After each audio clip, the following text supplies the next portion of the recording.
In this video, I'm going to show you how to create a Blackboard discussion board. So go into any course that you have already set up. You want to go down on the side panel, go to Class Tools. So we can see here, I'm going to open up Class Tools. You're going to want to find Discussion Board. It's going to be, I believe, set up by courses. Usually you just have this one. And then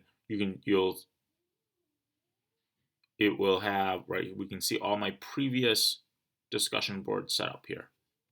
Okay. You can access each individual one by hitting drop down, right? You can open it, edit, manage who has and what access to it. So you can change access for students as well. Copy and delete it. This button up here will be the create topic. So that's what we're going to want to do here. We're going to create that topic. So generally that topic is usually going to be whatever the theme of that would be. So in statistics world, that might be like histograms.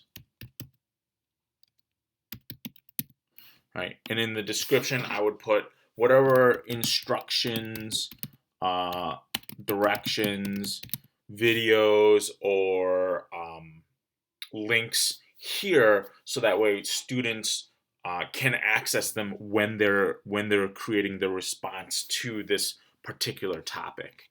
Again, as with usual, the tools for Blackboard, you're going to have, can you have it available, how often or when do you want it to display, and up until when do you want it to display, how do they want to view these threads. I would leave it as standard view. If you want to grade it, how do you want to grade it, what topic alignments or thread alignments, if you have those set up. Subscription, you can allow students to subscribe. The advantage to that is it will link to them their email account and then notify them if someone has replied. Therefore, then they know when to log back in. And the same applies for you. If you're a teacher monitoring the discussion board, if you can see a response, you'll know to go to it. You can subscribe to either the thread or the topic, and then do you want to include a body, a short synopsis of what was that reply, or do you just want to link to it, so on and so forth. You can allow anonymous posts. Now there's the advantage of an anonymous post is obviously that no one knows who's posting. Flip side of that is no one knows who's posting, so not even the teacher knows, unless you have some sort of class set up, and maybe they post some sort of ID descriptor that you and the student know, but none of the other students know. You can allow students to delete their own posts if you'd like, or not.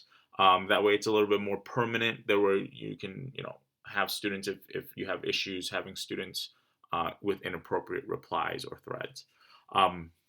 You can allow attachment of file attachments, and then allowing students to quote. You can force moderation of posts, so that way you would have to take a look and approve the post before it actually gets posted to the board. So you have to be a little bit more diligent in regards to posting on the discussion board if you're going to force moderation.